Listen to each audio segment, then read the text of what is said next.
Bismillahirrahmanirrahim. Welcome back to my channel.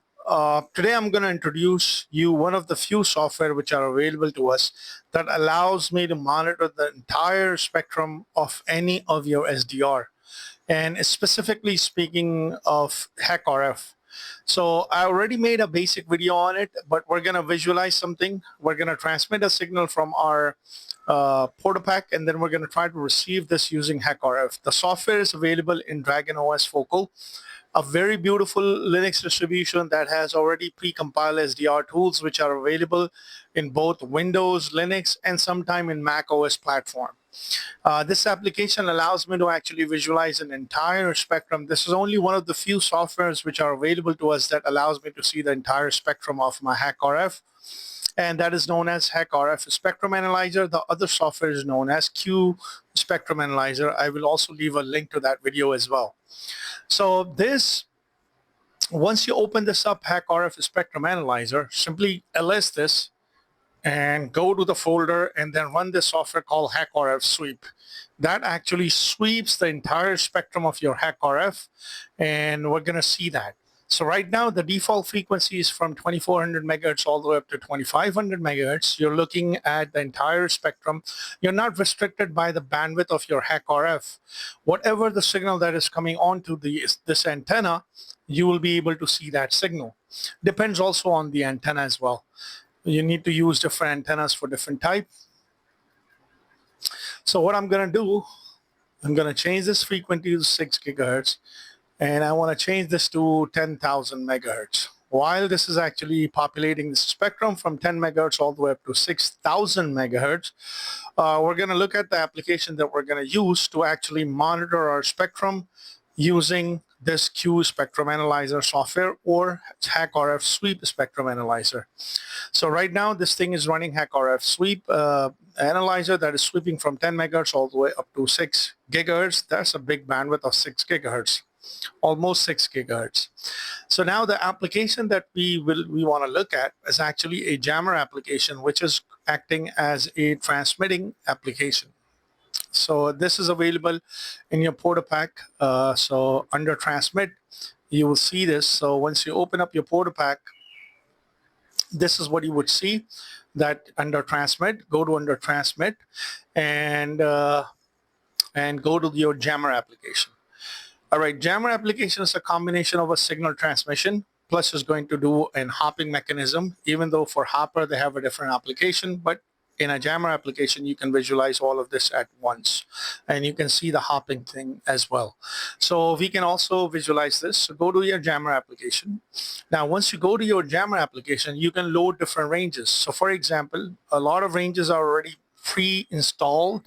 So for example, if you want to look at POXAC, you can do that. Radio sound, you can also look at recon at different frequencies. You can also look at recon hopless that you want to look at, and so on and so forth. You have a scanner frequency ranges. You have SSTV, time freak, water meters. You name it is there. Then you have for wireless LAN, 5.8 gigahertz. You want to send a signal at these frequencies. You can just simply go ahead and select this. Just simply go in, scroll down, and you can select this frequency, and this will automatically populate this range thing, this range block. You will automatically have your center frequency. You will automatically have your start frequency and stop frequency. You can also customize this range as well. So wireless LAN at 2.4 gigahertz you can also do. And VFAX, you name it, everything is there. Even for your GSM band, the frequencies are present. So that's the cool thing. So this is the general purpose transmitting antenna that I'm using that came with it. So I'm just going to leave this as is, and I'm going to customize this frequency to 2.4 gigahertz. And I want to show you this mechanism of jamming which is taking place by visualizing this spectrum, because I was unlimited to see this phenomenon using GQRX, SDR Angel, SigDigger, and other softwares. But this software is allowing me to actually perform this task. So I think I'm going to plug this in to my power source as well, just to be on the safe side. Yes. All right. So now what I'm going to do, I'm going to change this frequency to, I'm going to select this, and I want to change this to 2400 megahertz. Actually, I want to start off with 2420. Why? I will explain this in a little bit, and then I want to go up to 2500 megahertz, and it will automatically select your frequency, center frequency. Why? You're limited by the bandwidth of this application, which is your jammer transmit. It will allow you to only have an 80 megahertz of bandwidth. That's why I'm going from 2420 all the way up to 2500. If I were to choose this 2400 megahertz, it will tell you that it will give you an error. It will tell you that you can have maximum of 80 megahertz of bandwidth. So once I have everything set here, I'm going to leave this right here. While this is charging, I want to change this frequency to 2400 megahertz because I can do that. And then I want to change this to 2500 megahertz. Now, what you're seeing right now, you're looking at all the spectrum from 2400 all the way up to 2500 megahertz. That's 100 megahertz of bandwidth. In terms of signal, I'm going to increase number of samples to 16. Let's do 32. All right. Now, here comes the kicker part. Now, we're going to transmit the signal. Once we go in, I want to turn on the gain of this. So I want to do the maximum gain of, I don't know, I think it allows me to have a gain of 47.